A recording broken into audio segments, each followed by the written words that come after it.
Jay Jones, a Democratic Attorney General candidate in Virginia, is very sorry. Well, again, I am so deeply, deeply sorry for what I said, and I wish that it hadn't happened, and I would take it back if I could. Hey everyone, Rich Lowry of National Review here, and that was Jay Jones trying to address in a local TV interview these disqualifying text messages first revealed by, yes, National Review and our own Audrey Fahlberg. And we need to take a closer look at these things because they are indeed mind-blowing. Now, at the time, Jay Jones was a former member of the Virginia House of Delegates, and he was taking umbrage at how his former colleagues were eulogizing a late Democratic member of the House of Delegates who had recently passed away. And he was particularly angry at the then Republican Speaker of the House, a guy named Todd Gilbert. And he began sending these text messages, initially in error, to a Republican member of the House, a moderate named Kerry Coyner. But then he doubled down. Look at these texts. First of all, Jones says that if the Republicans die before he does, he's going to go and piss on their graves.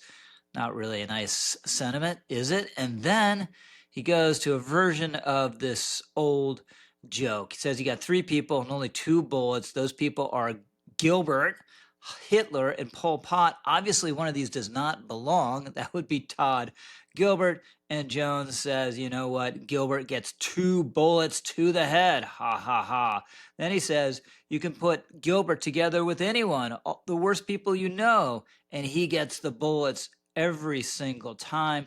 Coyner, understandably, is disturbed by this, says it's inappropriate, says that he shouldn't be talking about wishing death on people or hurting people. And you know what? Jones then goes and unbelievably makes it worse. Since Coyner has expressed alarm, Jones calls her to explain himself further and says it's only when they feel personal pain that Republicans will change their political views, and actually says that he wishes Todd Gilbert's wife could have one of her children die in her arms so Gilbert would change his political views. And then there are even more text messages. Over text, when Coyner chastises Jones for what he had told her and says that he had, quote, been hoping Jennifer Gilbert's children would die, Jones doesn't back off. He doesn't say, I shouldn't have said that. I was very worked up in the moment.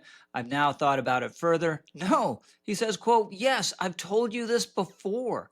Only when people feel pain personally do they move on policy. Wow, it's hard to imagine a better crystallization of a twisted and dangerous worldview that says their political opponents are not wrong-headed, they're not misinformed, they're not sincerely in error. No, they are evil and fascist who deserve to die and suffer pain. If taken seriously, this view is a rationalization of some of the worst acts of political violence we've seen in this country over the last year or so. And this is not some rando posting anonymously on social media or commenting on a news site. This is someone seeking to be the top law enforcement official in the Commonwealth of Virginia. And when initially called on it, he didn't express any regret. He engaged in defiant misdirection. Look at the statement. He says that, like all people, I've sent text messages that I regret.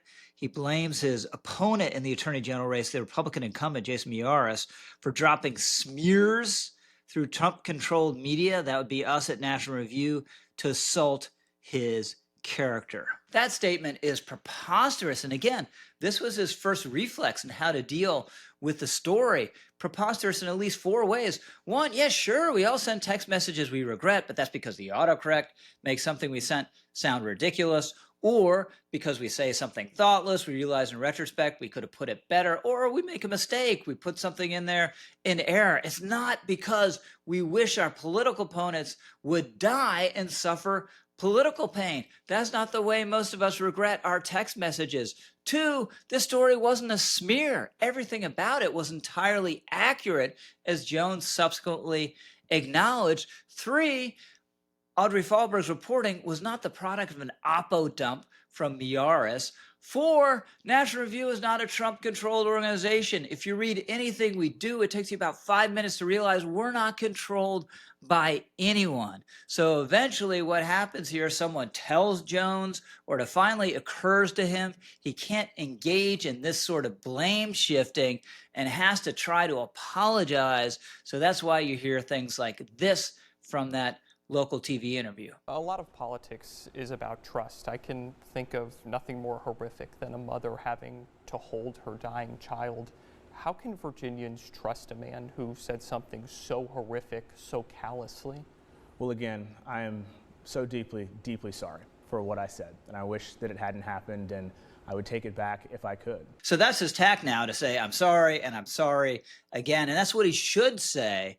But there's no unseeing what he said in those texts and that conversation a couple of years ago. He revealed a poisonous underlying worldview. He's a hater, up to and including wanting his political opponents to die. How do you trust someone like that with power, including some of the most sensitive powers in the Commonwealth of Virginia? So unlike Jay Jones himself, his political adversaries should wish him and his family the very best as he pursues some other line of work. I'm Rich Lowry, over and out.